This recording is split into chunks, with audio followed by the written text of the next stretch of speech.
చాలాసేపు మౌనం తరువాత మిస్ అరుంధతి నీ మీద కంప్లైంట్ చేసింది. ఏమీ సరిగా చదవడం లేదట. అసలు చదువు మీద అమ్మాయికి శ్రద్ధున్నట్టు లేదండి అంది. శ్రీశుభ తలదించుకుని చేతి వేళ్లగోళ్లు చూసుకోసాగింది. తనకి ఒకప్పుడు చదువు ప్రాణం. ఎప్పుడూ అదే ధ్యాసగా ఉండేది. క్లాసు పిల్లలతో పోటీలు పడి చదివేది. తనకన్నా ఒక్క మార్కు ఎవరికైనా ఎక్కువ వస్తే ఏడ్చి కుళ్ళిపోయేది. తరువాత రెట్టింపు మార్కులతో వాళ్లను అధిగమిస్తే కానీ నిద్ర పట్టేది కాదు. అలాంటిది తనకు శ్రద్ధ పోయింది. తన చేత పరీక్షలు కట్టించి చదివించాలి అని అరవింద్ ప్రయత్నం. ఆయనకెందుకో అంత కేర్ తనకు అర్థం కాదు. కానీ తను మాత్రం చదువు మీద ఏమీ దృష్టి నిలపలేకపోతుంది. ఆ టీచర్ చెప్పింది నిజమే. నిరంతరం తన గుండె అవమానంతో ఆక్రోశంతో జ్వలించుకుపోతూ ఉంటుంది. ఇంత తేలికగా ఒక మగవాడి చేతిలో ఎలా మోసపోయిందా అని తన మీద తనకే అసహ్యం. జరిగిపోయిన తలపులతో మనసంతా కలతపడిపోతుంది. ముఖ్యంగా తన కుటుంబీకులు గుర్తుకొచ్చి తనను చిత్రవధకి గురిచేస్తారు. తన వల్ల వాళ్లకు ప్రాప్తించిన బాధ, దుఃఖం, అవమానము తలుచుకుంటే ఎనలేని వేదన కలుగుతుంది. చదువు మీద శ్రద్ధ చూపడం మంచిది భవిష్యత్తా? అదోలా గట్టిగా నవ్వుతూ ఆమె వడ్డొచ్చేసరికి అరవింద్ మాట మధ్యలో ఆపి ఆమె మొహంలోకి ఓరగా చూశాడు. ఉప్పెనలా ముంచుకొస్తున్న భావోద్రేకాన్ని పెదవి నొక్కి ఆపుకుంది. హృదయభారాన్ని దించుకుంటున్నట్లు దీర్ఘంగా నిశ్వసించి, నాకు చదువుకోవాలని లేదు. దయచేసి ఏదైనా చిన్న జాబ్ చూసి పెట్టండి. భవిష్యత్తు కోసం కాదు, నన్ను నేను పోషించుకోవడానికి అంది సరళంగా. అతను క్షణం మాట్లాడలేదు. నీ చదువుకి ఉద్యోగం దొరకదు. కనీసం డిగ్రీ ఉండాలి. ఒకవేళ ఏదన్నా చిన్న ఉద్యోగం దొరికినా అది కష్టం కాదు. ఏదో 100-150 రూపాయల ఉద్యోగం దొరుకుతుంది. ఏ సేల్స్ గర్ల్గానో. అది చాలు చప్పున అంది. ఆ పనుల్లో గౌరవం ఉండదు. చాలా ఇబ్బందులు ఎదుర్కోవాల్సి వస్తుంది. అభిమానం గల ఆడపిల్లలు ఆ పనులు చేయలేరు. ఆమె ఆశ్చర్యంగా అతని వంక చూసింది. తనింకా అభిమానం గల ఆడపిల్లగానే కనిపిస్తుందా ఈయనకి అనుకునేసరికి అప్రయత్నంగా నవ్వొచ్చింది. నవ్వు కాదు, నీకు బయట ప్రపంచంలో అనుభవం లేక తెలీదు. మా హోటల్ కాంప్లెక్స్లో మొత్తం చిన్న పెద్ద ఉద్యోగాలలో ఉన్న ఆడపిల్లలు దగ్గర 30-40 మంది ఉంటారు. Clerks, cashiers, typist, stenos, receptionist, sweepers, servers, రకరకాల క్యాడర్స్లో ఎందరో పనిచేస్తున్నారు. ఒక్కొక్కసారి వాళ్ళ అవస్థలు చూస్తే జాలేస్తుంది. కేవలం బ్రతుకు తెరువు కోసం పనిచేస్తారు. వాళ్ళంటే అటు పై ఉద్యోగులకి గౌరవం ఉండదు, ఇటు ఇంకా దిగువ వాళ్ళకి లక్ష్యం ఉండదు. కస్టమర్స్తో డైరెక్ట్గా కాంటాక్ట్ ఉన్న వాళ్ళ బాధ మరీ ఎక్కువ. పోనీ ఇంకెక్కడైనా అంతే. నువ్వు చదువు పూర్తి చేస్తే మంచి ఉద్యోగం ఇప్పిస్తాను. అంతవరకు ఏ ఎక్కడేమైనా నీకు ఇబ్బందిగా ఉందా? నా వల్ల కానీ ఇతరులు ఎవరి వల్ల కానీ? పర్వాలేదు, చెప్పొచ్చు. అబ్బే అది కాదు. అంతకాలం మీకు భారంగానా అంటూ ఆగి ఆమె అమాయకత్వానికి బాధపడుతున్నట్లు సన్నగా నవ్వాడు. అంతలోనే, నీకు తెలీదు, ఈ ఇంట్లో నౌకర్లకిచ్చే నెల జీతంతో 2-3 సభ్యులు గల చిన్న కుటుంబం దర్జాగా సంవత్సరం గడపొచ్చు. సగం కాలిన సిగరెట్టు కింద విసిరి బూటుతో నలుపుతూ ఇంకా మాటలాపి లేచాడు. పద అంటూ. ఎంత గర్వం అనుకుంది కసిగా. తన సంపదను, తనకు గల వితరణ బుద్ధిని ప్రదర్శించుకోవడానికే తన పట్ల ఎంత దయకనపరుస్తున్నాడా? ఆ అవసరం అతనికేమిటి? ఎంతకాలం ఈయనతో ఈ ఇంట్లో ఉండడమని? ఏదో చిన్న ఉద్యోగం ఇప్పిస్తే తన దోవ తాను చూసుకోవచ్చు అని అడిగినందుకు ఎంత ఉపన్యాసం ఇచ్చాడు అనుకుంటూ అతని వెనకే లోపలికి నడిచింది. నీడలు తేలుతూ అడుగు పెడితే మాసిపోతుందన్నట్లున్న మ్యూజియం లాంటి ఆ బిల్డింగ్ అడుగులకు మడుగులొత్తుతూ కనుసన్నలతో సర్వం అమర్చే నౌకర్లని చూస్తుంటే ఆమెకు ఆశ్చర్యంగా ఉంటుంది. ఒక్క మనిషి కోసం ఎంత మెయింటెనెన్స్! ఈ ఇంటిని ఆధారంగా చేసుకుని ఎందుకు బతుకుతున్నారు అనుకుంటుంది. బయట ఇంకెంతమందికి అరవింద్ ఉపాధి కల్పిస్తున్నాడో తరువాత తెలిసి మరింత వింతపడింది. ఈ ప్రపంచంలో డబ్బుకున్న విలువ మరి దేనికి లేదనుకోండి. మనీ మేక్స్ మిరాకిల్స్ అన్నది 100% నిజం అంది నీరజ. శ్రీసుభ డ్రెస్ ప్రెస్ చేస్తున్నదల్లా ఉన్నట్లుండి. ఏ ఉపోద్ఘాతమూ లేకుండా ఉండుండి ఏవో ఇలాంటి స్టేట్మెంట్స్ విసురుతూ ఉండడం నీరజకు అలవాటు అని గ్రహించింది శ్రీసుభ. అందువల్ల పెద్దగా శ్రద్ధ చూపించకుండా, కావచ్చు, కానీ ఇప్పుడు ఆ విషయం ఎందుకు నీకు అంది చదువుతున్న బుక్కు మూసి. నీరజ మాటలు ఆమెకు తమాషాగా ఉంటాయి. ఎవరికీ చెందని విషయాలు ఏవేవో అద్భుతంగా చర్చించేస్తూ ఉంటుంది. తరచూ 2-3 రోజులకు ఒకసారి పార్టీ ఉందనో పనుందనో ఫ్రెండ్స్ను కలవాలనో ట్రిమ్గా డ్రెస్ అయి యువరాణిలాగా ముస్తాబై చెక్కేస్తుంది. సాధారణంగా బయటకు వెళ్ళొచ్చాక మరీ చలాకీగా సంతోషంగా కనిపిస్తుంది. ఆమె ఏదేదో మాట్లాడుతూ ఉంటే శ్రీకాలం ఇట్టే గడిచిపోతుంది. బయటికి వెళ్ళొచ్చాక పార్టీని గురించో ఫ్రెండ్స్ గురించో గొప్పగా ఊరిస్తూ చెప్పేస్తుంది. అలాంటిది ఈరోజు గంభీరంగా ఉండి పై విధంగా స్టేట్మెంట్ జారీ చేసేసరికి తనలో తానే నవ్వుకుని ఏం జరిగిందేమిటి, నీ ఫ్రెండ్స్తో ఏమైనా పోట్లాడావా ఈరోజు అంది యథాలాపంగా. పోట్లాట? ఛ, అలాంటి వెర్రి పనులు చేయనండో ఎప్పుడూనూ. మనదంతా శాంతి మార్గం సామరస్య ధోరణితో పనులు గడుపుకోవాలి. కానీ సరే ఇంతకీ అదే చెప్తున్నా అంటూ బట్టలు దొంతరలా శ్రద్ధగా కబ్బోర్డ్లో సర్ది, ఈరోజు మీకు రహస్యం చెప్తాను అంది దగ్గరగా వచ్చి పరమ రహస్యంగా. ఏమిటో కానీ అంది సర్దుకుని కూర్చుని. డైరెక్ట్గా విషయంలోకి ఎప్పుడూ దిగిన నీరజ మోసాన్ని మోసంతో జయించడం తప్పంటారా? అసలు విషయం చెబితే తప్పో ఒప్పో తర్వాత చెప్తాను అంది శ్రీశుభ. నేను ఒక వ్యక్తిని ప్రేమించాను. అతన్ని పెళ్లి చేసుకోవాలనుకుంటున్నాను మోసం చేసి. అంటే? ఇంతలో టెలిఫోన్ ట్రింగ్ ట్రింగ్ అంటూ అడ్డొచ్చింది. నీరజ ఫోన్ రిసీవ్ చేసుకుని, అయ్యగారు కారు పంపుతున్నారట, మిమ్మల్ని వెంటనే తయారు కమ్మన్నారు. ఎక్కడికి వెళ్ళాలట? అది నాకు చెప్పలేదు. డ్రైవర్కి చెప్తారులేండి, మీరు త్వరగా తయారవ్వండి అంటూ హడావిడి చేసేసింది. తను కాస్త అనుభవం గడించింది కావడం వల్ల ప్రేమ విషయంలో మంచి చెడు కాస్త ఇంపర్సనల్గానే సలహాలు సూచనలు ఇవ్వాలి అనుకున్న స్త్రీ తప్పనిసరిగా తన ప్రయత్నం అప్పటికి విరమించుకోవాల్సి వచ్చింది. ఈరోజు మిమ్మల్ని నేను తయారు చేస్తాను అంటూ వెనక్కి చేరింది. ఇంత అందమైన పెద్ద జుట్టుంది కానీ మీ హెయిర్ స్టైల్ ఏం బాగుండదు, అసలు మీకు జడల్లుకోవడమే రాదు అంటూనే చక్కగా జుట్టు దువ్వి పైన కెంపురాళ్లు మెరుస్తున్న పిన్ ఉంచింది. అందంగా అల్లిన జడ మొదట్లో విరిసి విరియని అందమైన రోజ్ బడ్ ఉంచింది.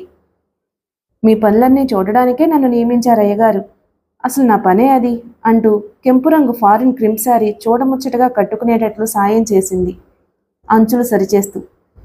అందం ఉండగానే సరికాదు, అదృష్టం కూడా ఉండాలి. అదృష్టం ఎప్పుడో ఓసారి తలుపు తడుతుంది, వెంటనే దాన్ని ఆహ్వానించి అందుకోవడం మరీ అదృష్టం. మేడం, మీరు చాలా అదృష్టవంతులు అయ్యగారు. అకస్మాత్తుగా స్త్రీకి వెర్రి కోపం వచ్చేసింది. అంతవరకు ఫ్రెష్గా స్నిగ్ధంగా సుకుమారంగా ఉన్న ముఖం ఒక్కసారిగా కెంపు రంగు పులుముకుంది. వృద్ధురాలై పిచ్చి పిచ్చిగా మాట్లాడకు, అనవసర విషయాల్లో కల్పించుకుంటే ఊరుకోను, చనివిస్తున్నానని. నీరజ భయపడిపోయింది. క్షమించండమ్మా అంటూ ప్రాధేయపడి నోరు మూసుకుని కూర్చుంది. జాఫర్ వచ్చి వినయంగా సలాం చేసి నిలబడ్డాడు. ఆమె కారెక్కి వెనక సీట్లో కూర్చున్నాక చప్పుడు కాకుండా డోర్ మూసి డ్రైవింగ్ సీట్లో కూర్చుని కారు స్టార్ట్ చేశాడు. మీరు ఏమిటలా అందామే? ఏమిటామె ఉద్దేశం? అరవింద్ ఆపకపోతే ఇంకేం బాగుండేదో. మిగతా అందరూ ఏమనుకుంటున్నారు? ఆయన ఏదో దయతలచి తనకింత ఆశ్రయం ఇస్తే వీళ్ళంతా ఏమేమో ఊహిస్తున్నట్టుగా తోస్తోంది. కారు మెయిన్ గేటు దాటుతూ ఉండగా ఒక చిన్నపిల్లవాడు పరిగెత్తుకుంటూ వచ్చి విండోలో నుంచి ఏమిటో తన పైకి విసరడం గమనించి ఉలిక్కి పడింది. నీరజ మాటల వల్ల విసిగి ఉన్న మనసులో దాని స్థానే కొంత భయం విభ్రమం చోటు చేసుకున్నాయి. మరు నిమిషం సూటిగా వచ్చి తన ఒడిలో పడున్న కవరు వంక వింతగా చూసింది. ఎవరో కుర్రాడు తన మీదకి ఈ కవరు విసరడం డ్రైవర్ గాని చూడలేదు కదా అనుకుని భయంగా అటు చూసింది. అతని దృష్టి రోడ్డు మీదే ఉంది. పైన తను ఇటువైపుగా వెనక సీట్లో కూర్చుంది. కావాలని వెనుదిరివో లేకపోతే బాగా పక్కకు తిరిగో చూస్తే కానీ అతను గ్రహించలేడు. ఒకవేళ అతను చూస్తే మాత్రం తనకేంటి భయం? ఆఫ్టర్ ఆల్ కారు డ్రైవర్, చూసేసాడేమో అని భయపడి చేస్తుందేమిటి తను అని నవ్వుకుని తెల్లని కవరు చేతిలోకి తీసుకుంది. లోపల పల్చని నీలిరంగు కాగితం మీద ఇలా రాసి ఉంది. డియర్ శ్రీ, నేను నీ కోసం ఈ టర్నింగ్ దగ్గరున్న పార్కులో ఎదురు చూస్తూ ఉంటాను. దయచేసి ఒక్కసారిరా, నీతో చాలా మాట్లాడవలసి ఉంది. కార్తీక్. అప్రయత్నంగా శ్రీవేళ్లు గజగజ వణకసాగాయి. గుండెలు ధడధడమంటూ అదిరిపడుతున్నాయి. ఉద్వేగంతో భయంతో ఒళ్లంతా త్రుటిలో చెమట పట్టేసింది. కారు టర్నింగ్ దాటబోతుంది. అక్కడే ఒక చిన్న పార్క్ ఉంది. అరవింద మేడ పైభాగంలోంచి చూస్తే సాయంత్రాలు అక్కడ పిల్లలు ఆడుకుంటూ కనిపిస్తారు. తన ప్రమేయం ఏమీ లేకుండానే చూపులు అటుపోయి వెతుక్కున్నాయి. కారు ఆ స్పాట్ దాటిపోతూ ఉండగా పార్కులో పిల్లలు ఆడుకునే జారుడు బల్ల దగ్గర నెట్ట నిలువుగా నిలబడి ఇటే చూస్తున్న కార్తీక్ని గుర్తించింది. చెప్పనలవి కాని వింత భావంతో గుండె గడ్డ కట్టినట్లయింది. కార్తీక్ అక్కడ తనని గురించే ఎదురు చూస్తున్నాడా? తను అటు చూడకుండా ఉండవలసింది. తను చూడడం గమనించాడా? ఆ మోసగాణ్ణి గురించి ఇంకా తనకి ఆలోచనలేమిటి? స్లిప్పుని ఉండచుట్టి రోడ్డు వారగా విసిరి కొట్టింది. తనిక్కడ ఉంటున్న విషయం కనిపెట్టేశాడు. వెంటపడడం ప్రారంభించాడు. ఇక అతన్ని తను ఎంతమాత్రమూ లక్ష్య పెట్టకూడదు. మనసులో ఇలా అనుకుంటూనే మళ్ళీ విండోలోంచి తల కాస్త ముందుకు చాపి కనుమరుగైపోతున్న పార్కు వంక చూసింది. ఆతృతగా ఇటే చూస్తూ పార్కులోంచి గేటు వైపు వస్తున్న కార్తీక్ కనిపించాడు. డ్రైవర్ కారాపు అంది చప్పున, తనకే తెలియని విధంగా. మెత్తని బ్యాక్ జర్క్తో కారు ఆగింది. డ్రైవర్ వినయంగా ఏమిటమ్మా అంటూ వెనుదిరిగాడు. ఏం చెప్పాలి? అసలు కారు ఎందుకు ఆపమన్నట్టు తను? ఇంతలోనే గుటక మింగి ధైర్యం తెచ్చుకుంది. డ్రైవర్ నాకు తలనొప్పిగా ఉంది, ఇంటికి పోయి రెస్ట్ తీసుకుంటాను, అయ్యగారికి చెప్పు. విని విస్మయంగా చూస్తున్న డ్రైవర్ వంక చూడకుండానే తనే డోర్ తీసుకుని కిందకి దిగింది. ఇంటి దగ్గర దించుతానమ్మా. డ్రైవర్కి ఆమె ప్రవర్తన ఆశ్చర్యంగా ఉంది. బంగ్లా దాటి ఓ ఫర్లాంగ్ వచ్చి ఉంటుంది కారు. ఏమి నడిచి వెళ్తుందేమిటి? వద్దొద్దు, నువ్వు త్వరగా వెళ్ళు, అయ్యగారు చూస్తూ ఉంటారు. గబగబా అనేసి త్వరగా వెనక్కి అడుగులు వేయసాగింది. నిరాశతో పార్కు నుంచి పోదామని వచ్చేస్తున్న కార్తీక్ కాస్త దూరంలో కారు ఆగడం, శ్రీశుభ దిగడం చూసి విజయ్ గర్వంతో నవ్వుకున్నాడు. కారు ముందుకు పోగానే అక్కడే ఉన్న టాక్సీ ఎక్కి శ్రీశుభకి ఎదురొచ్చాడు. పక్కగా టాక్సీ ఆపి డోర్ తీసి పట్టుకుని ఆహ్వాన సూచకంగా చిరునవ్వు నవ్వాడు. ఆ నవ్వు చూసి అసహ్యించుకుని మొహం తిప్పుకుంది. తనని కాదన్నట్లు తప్పించుకుపోవాలి అనుకుంది మనసులో. కానీ శరీరం ఆమె మాట వినలేదు. మంత్రబద్దలా టాక్సీ ఎక్కి కార్తీక్ పక్కన కూర్చుంది. కార్తీక్ మనసులో ఆనందంతో ఉబ్బి తబ్బిబ్బైపోతున్నాడు. ఒకసారి తనతో రావడమంటూ జరిగితే ఇక ఆమె తనకు బద్ధురాలే అన్న నమ్మకం అతనికి ఉంది. ఆమె మనసు చేస్తున్న ప్రతి ఘటనను శరీరం ఆమోదించటం లేదు. ఎందుకు, ఏమిటి, ఎక్కడికి అని ఏమీ ప్రశ్న కూడా వేయకుండా ఎవరో నోరు నొక్కేసినట్లుగా మరబొమ్మలా కూర్చుంది. అపార్ట్మెంట్ ముందు టాక్సీ ఆపి దిగమంటే బొమ్మలా దిగింది. డబ్బు ఇచ్చేసి చెయ్యందుకుని పద లోపలికి పోదాం అంటే అలాగే యంత్రంలా నడిచి లోపలికి వచ్చింది. అదే ఇల్లు. ఆ రోజు ఎక్కడైతే తనకు అకస్మాత్తుగా ఇతని మోసబుద్ధి తెలిసిపోయిందో అదే ఇల్లు. తనెందుకు అతను రమ్మనగానే ఇక్కడికి వచ్చినట్లు? మనసు మీమాంస పడుతున్న శరీరం అతను చెప్పినట్లు వింటుంది. అతను ఎదుటపడి తీయని మాటలతో బులిపిస్తుంటే ఆమె మనసు అతనిపై పెంచుకున్న కోపాన్ని మర్చిపోతుంది. అతని మోసపు ప్రవర్తన వల్ల కలిగిన నిరాశ, దుఃఖం అతన్ని ఏమిటో మంత్రించినట్లుగా మాయమైపోతున్నాయి. శ్రీ డార్లింగ్ అంటూ తమకంతో దగ్గరకు తీసుకుంటుంటే ఆమె మనసు వేదనతో విలవిలలాడింది. జీవితం పైన విరక్తి పెంచుకున్న ఆమె శరీరం అతడి వెచ్చని స్పర్శకి లొంగిపోయి అనురక్తిని రగిలిస్తోంది. ఛీ, నీకు సిగ్గుందా? కళ్ళారా అతని మోసాన్ని గ్రహించి కూడా శ్రీ అంటూ దగ్గరకు తీసుకోగానే పులకించిపోతున్నావే. నీకు అసలు వివేకముందా? ప్రేమ పేరుతో ఇంత దిగజారిపోతున్నావా? ఈసారి ఇతనికి లొంగితే ఈ వలపు ప్రేలాపనలో నిజాయితీ లేదు. ఇతను ఇచ్చుకునే సంజయశీలన్నీ కళ్ళలు, నమ్మకు, వెళ్ళిపో అంటూ అంతరాత్మ చేస్తున్న హెచ్చరికలను ఎలాగో వంట పట్టించుకుని, కార్తీక్, నీ అసలు స్వరూపం నాకు తెలుసు, నన్నింక మోసం చేయలేవు, ఇంకా ఎందుకు నన్ను ఇలా వెంబడించి హింసిస్తావు అంది దీనంగా. సారీ శ్రీ, నీకు నేనేమీ చెప్పలేదు. నిజం చెప్పినా నువ్వు నమ్మే స్థితిలో లేవు. కానీ ఒకటి మాత్రం నిజం, నిన్ను మనసారా ప్రేమించాను, ప్రేమిస్తున్నాను. షటప్, ఆపు. ఆ ప్రేమ అన్న పదం నువ్వు వాడి మలనం చేయకు. నీది ప్రేమ కాదు, మోహం, కామం. నన్ను పోని, నువ్వంటే నాకు అసహ్యం. అతని చేతిని తన ఒంటి మీద పడనీయకుండా దూరంగా జరుగుతూ గబగబా పాఠం వల్లించినట్లు అనేసి గుమ్మం వైపు నడిచింది. శ్రీ ప్లీజ్ వెళ్ళకు, నువ్వు వెళ్ళిపోతే నేను చచ్చిపోతాను, నన్ను అర్థం చేసుకో అంటూ చెయ్యి పట్టి లోపలికి లాగి ఆమె గింజుకుంటున్నా లెక్క చేయకుండా గట్టిగా కౌగిలించుకున్నాడు. శ్రీశుభ మనసు, శరీరం అసహ్యంతో కంపించాయి. ఏమిటిది, వదులు అంటూ పెనుగులాడుతుంది. కార్తీక్ లెక్క చేయకుండా భయంతోనూ, కోపంతోనూ, అసహ్యంతోనూ కంపిస్తున్న ఆమె శరీరాన్ని తన ఉక్కు కవిగిట్లో బంధించి తల వెనక్కి వంచి పెదవుల మీద గాఢంగా చుంబించాడు. ఛీ అంటూ అతన్ని విడిపించుకోవాలని పిడికిళ్లతో బలంగా గుండెల మీద, భుజాల మీద గుద్దసాగింది. ఆమెకు తెలుసు శ్రీ కోపం మంచులా కరిగిపోయి, బింకం సడలిపోయి తనకు దాసోహం అంటుందని. గతంలో ఆమెను సునాయాసంగా నమ్మించి పిచ్చిదాన్ని చేసి ఇంత దూరం రప్పించిన చిత్రత తనలో ఇంకా ఉందని అతనికి తెలుసు. అందుకే మాటలతో, సంజాయిషీలతో, క్షమార్పణలతో పనిలేని విధంగా ఎలాగైనా లొంగదీసుకుంటే ఇంకా ఈ గడప దాటిపోదని అతని ఊహ. ఎలాగైనా అతని బారి నుంచి తప్పించుకుని బయటపడాలి అని ఆమె ప్రయత్నం. ఆ చీటీ చూసి పిచ్చిదానిలాగా అతన్ని ఎందుకు అనుసరించి వచ్చిందో ఆమెకే తెలియని పరిస్థితి. శ్రీ, మనం ప్రేమికులం. పైన చాలా రోజుల విరహం తర్వాత కలిశాము. నువ్వు ఇలా మారం చేయటం ఏమీ బాగాలేదు అంటూ బలవంతంగా పక్కనే ఉన్న సోఫా దగ్గరకు నడిపిస్తున్నాడు. అకస్మాత్తుగా మూసుకున్న తలుపులు ధడాలను తెరుచుకున్నాయి. ఉలికిపాటుతో ఇటు చూస్తూ ఉండగానే కార్తీక్ మీద పిడిగుద్దులు వర్షంలా పడసాగాయి. ఆమె నడుం చుట్టూ బంధించి ఉన్న కార్తీక్ చేతులు వాటంతటా అవే వదిలైపోయాయి. విస్మయంతో నోరు తెరుచుకుని ముఖమంతా కళ్ళు చేసుకుని చూస్తూ ఉండగానే మెరుపు వేగంతో కార్తీక్ని చిత్తుగా తన్ని పదా అన్నాడు అరవింద్. శ్రీశుభ భయంగా అతని వంక చూసింది. అక్కడే గది మధ్యగా కార్పెట్ మీద ఒళ్లంతా కముకు దెబ్బలతో మూలుగుతూ పడి ఉన్న కార్తీక్ని అయ్యో పాపం అనుకుంటూ చూసింది. వస్తావా, ఇక్కడే ఉంటావా?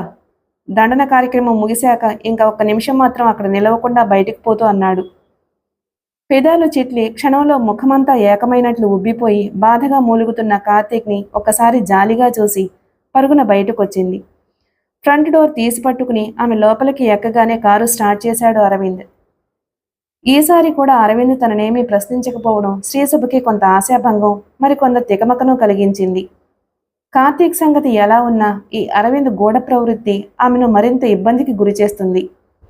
ఒకవైపు వద్దు వద్దనుకుంటున్న మంత్రిస్తున్న కార్తీక్ ఆకర్షణ, మరోవైపు తనకు దైవమిచ్చిన సంరక్షకుడిలాగా ఉన్న అరవింద్ వింత వైఖరి ఆమెను గొప్ప అయోమయావస్థకి గురిచేస్తున్నాయి.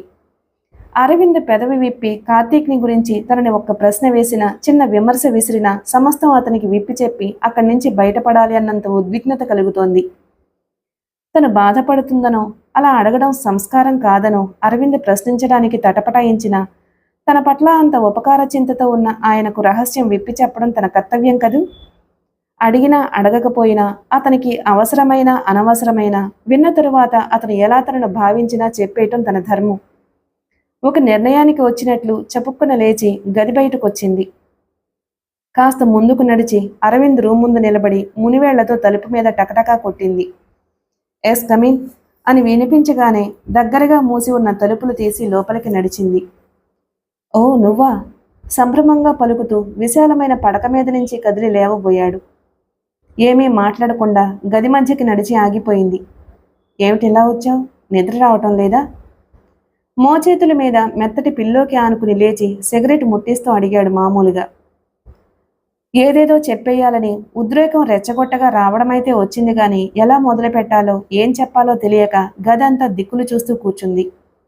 గదిలో డిమ్లైట్ వెలుగులో అతని ముఖభావాలు స్పష్టంగా కనిపించటం లేదు. మీతో మాట్లాడాలని అంది చిటికిన వేలు గోరు కొరుకుతూ. చెప్పు అన్నాడతను ముక్తసరిగా.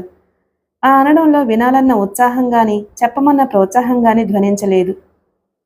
నేను అంటూ ఆగిపోయింది. అతను సిగరెట్ యాస్ట్రేలో కుక్కి నువ్వు ఏమిటి? కార్తీక్. ఎందుకు ఆమె స్వరం కంపించింది. ఈ మాట వినగానే అతను బెడ్ మీద నుంచి లేచాడు. స్విచ్ వేసి షాండ్లియర్ వెలిగించాడు. పెద్ద వెలుగు మిరిమిట్లు గొలపగా ఒక్క క్షణం కళ్ళు మూసుకుంది. అరవింద్ ఆమె ఎదురుగా ఉన్న సోఫాలో కూర్చున్నాడు. ఆసక్తికరంగా ఆమె మొహంలోకి చూస్తూ క్యారియాన్ అన్నాడు నిదానంగా. అతను అలా తన ఎదురుగా కూర్చుని మొహంలోకి తదేకంగా చూస్తూ అడిగేసరికి ఆమె మరింత తడబాటుకు గురైంది. అంతదాకా వచ్చాక ఏదో ఒకటి ఎలాగో అలా అప్పచెప్పేయాలని ధైర్యమంతా కూడదీసుకుని నేను కార్తీక్ అరవింద్ జాలి చిందేలా అదోలా చిన్నగా నవ్వాడు. అర్థమైంది బేబీ, నువ్వు కార్తీక్ని ప్రేమిస్తున్నావు, అదేనా నువ్వు చెప్పబోయేది? అపరిమితమైన వేగంతో గుండె దడదళ్లాడుతూ ఉండగా ముఖం దించుకుని తల ఊపింది. రైట్, ప్రేమించుకోవడంతోనే ఆగిపోదామనా లేక పెళ్ళి? అరవింద్ గొంతులో రవంత వ్యంగ్యం కదిలింది. అదే కార్తీక్.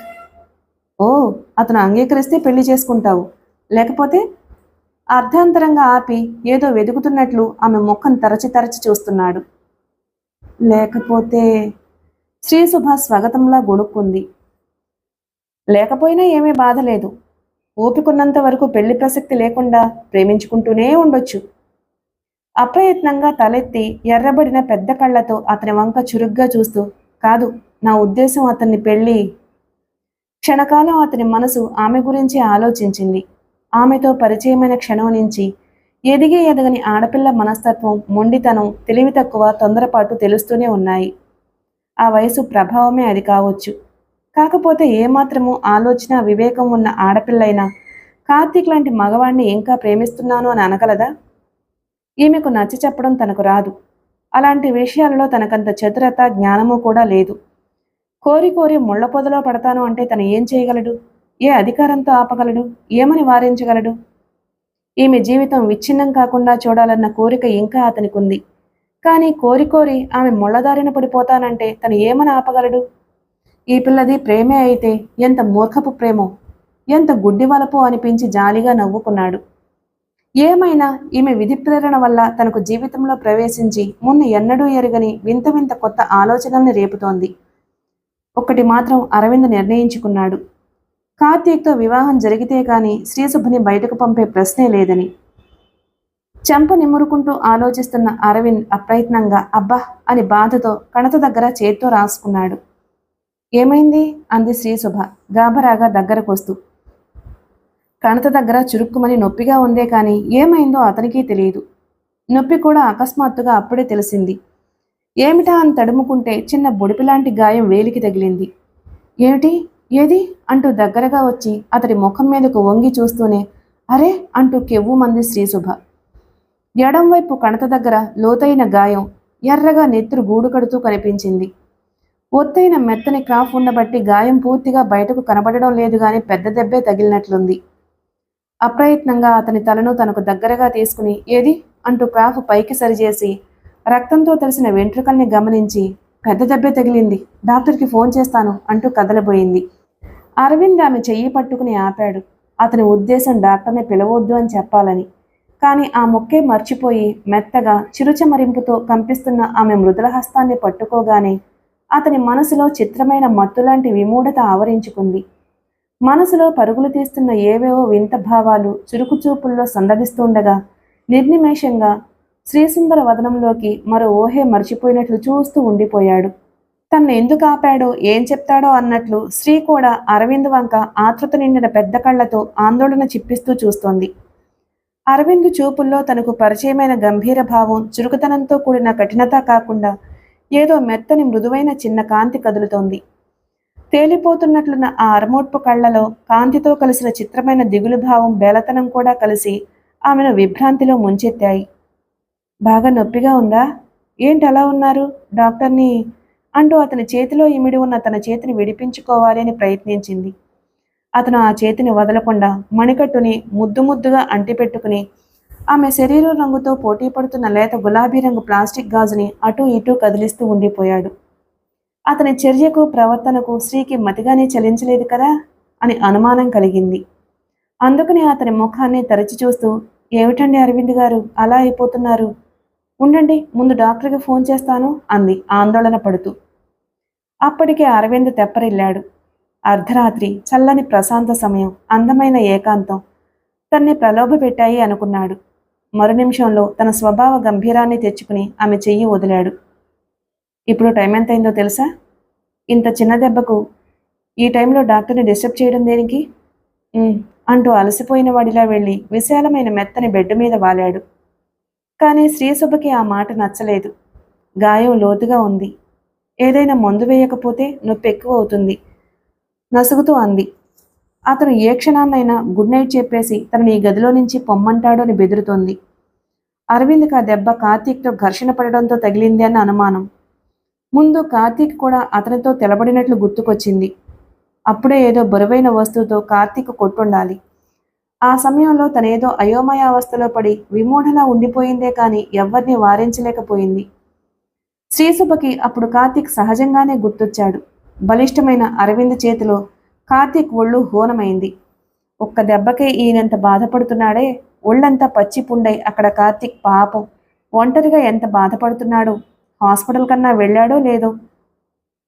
కానీ ఇప్పుడు అరవింద్ ఎదుట అతని ఊహ కూడా ఆమెను భయపెడుతుంది.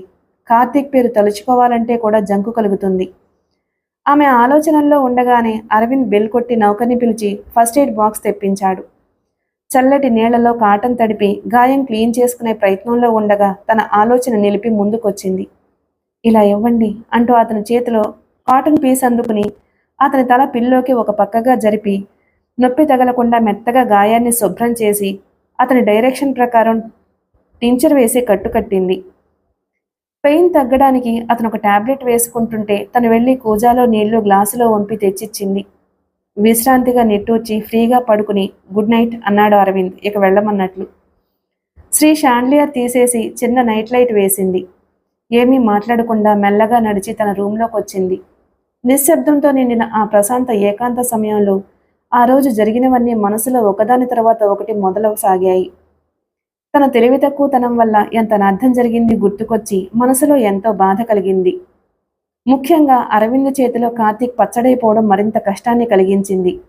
ఏమైనా తన మనసును కొంతవరకు ఆయనకు తెలియచేయగలిగింది. కార్తీక్ని ఎంత ప్రయత్నించినా తను మర్చిపోలేకపోతుంది. అతను చేసిన దానికి కోపం, అసహ్యం కూడా అతను ఎదుట నిలిచేసరికి ఎగిరిపోతున్నాయి. తామిద్దరూ ఒకరినొకరు ఎంత ప్రేమించుకున్నది గుర్తుకొచ్చి గుండె పొంగుతుంది. అకస్మాత్తుగా సన్నని చుప్పుడుతో తలుపు తెరుచుకుంది. ఉలిక్కిపడి లేచి కూర్చుని ఎవరు అంది భయం భయంగా. ఆ ఆకారం పిల్లిలా దగ్గరకొచ్చి ష్ అరవకండి, అయ్యగారు లేస్తారు, నేనండి నీరజను అంది. భయం పోయి చిరాకు కలిగి నువ్వా, ఏమిటి ఇంత అర్ధరాత్రి వస్తున్నావు అంది కోపంగా. షు మెల్లగా, అయ్యగారుగాని లేచారా, నా పని సరి అంటూ తన బెడ్డు శ్రీసుప బెడ్ దగ్గరకు తెచ్చుకుని పడుకుంటూ ఈరోజు పెద్ద గండం గడిచిందమ్మా, నేను ప్రేమిస్తున్నాను అని చెప్పానే అతను. ఇక నోరు మూసుకుని నిద్రపో, అయ్యగారు ఆరోగ్యం బాగలేదు, డిస్టర్బ్ అవుతారు, పనికిమాలిన కథలు బాగా అల్లుతావు అని కసురుకుని నిద్రకి ఉపక్రమించింది. నీరజ తను పెట్టుకుని వెళ్లిన గిల్టు నగల సెట్టు బ్రాసోతో తుడిచి శుభ్రం చేసుకుంటూ కూర్చుంది. మంచి నిద్రలో పడిపోయిన శ్రీ నీరజ తల్లి రావడం, అర్ధరాత్రి దాకా తిరగడం ఎక్కువైందని కూతుర్ని మందలించడం ఆమెకు తెలియదు. మర్నాడు ఉదయానికి అరవింద్కి గాయం మోపు చేసి 102 డిగ్రీల జ్వరం తగిలింది. శ్రీ పొద్దెక్కి నిద్రలేచి బయటకు వచ్చేసరికి ఫ్యామిలీ డాక్టర్ కారు పోర్టికోలో కనబడింది. ఏమైందా అని ఆలోచిస్తూ అరవింద్ రూంలోకి నడిచింది. ఆమె లోపలికొచ్చే సమయానికి డాక్టర్ గాయాన్ని పరీక్షించి బ్యాండేజ్ వేస్తున్నాడు. ఇంత లోతుగాయం ఎలా తగిలింది మిస్టర్ అరవింద్ అంటూ ఉండగా శ్రీ శుభ లోపలికొచ్చింది. అరవింద్ ఏం చెప్తాడో అని ఆమె గుండెందుకో దడదళ్లాడింది. తన వల్లే కదా పాపం ఈయనకి దెబ్బ తగిలింది. జస్ట్ ఏదో యాక్సిడెంట్. తోటలో క్రీపర్కి ఐరన్ రాడ్స్తో పందిరి వేస్తుంటే చాలా తేలికగా అలవోకగా అనేశాడు. శ్రీశుభ అతని సమయస్ఫూర్తికి విస్తుపోతూ కళ్ళింత చేసుకుని చూస్తుంది. లేకపోతే కార్తీక్తో ఘర్షణ పడినప్పుడు దెబ్బ తగిలింది అని చెప్తాడా? ఎంత అసహ్యకరమైన సంఘటన అది. డాక్టర్ యాంటీబయాటిక్స్ ఇచ్చి ఇంజెక్షన్స్ ఇచ్చాడు. ఇంతలో నీరజ కాఫీ తీసుకొచ్చింది. కాఫీ సిప్ చేస్తూ కాసేపు ఇద్దరూ ఏవో మాట్లాడుకున్నారు. వస్తాను mister Aravind, nothing to worry, తగ్గిపోతుంది, రేపు వచ్చి చూస్తాను. మీరు 2 రోజులు గాయం మానిపోయే వరకు రెస్ట్ తీసుకోవడం మంచిది అని వెళ్ళిపోయాడు డాక్టర్. ఇదంతా శ్రీశుభకు ఎందుకో గిల్టీగా అనిపిస్తుంది.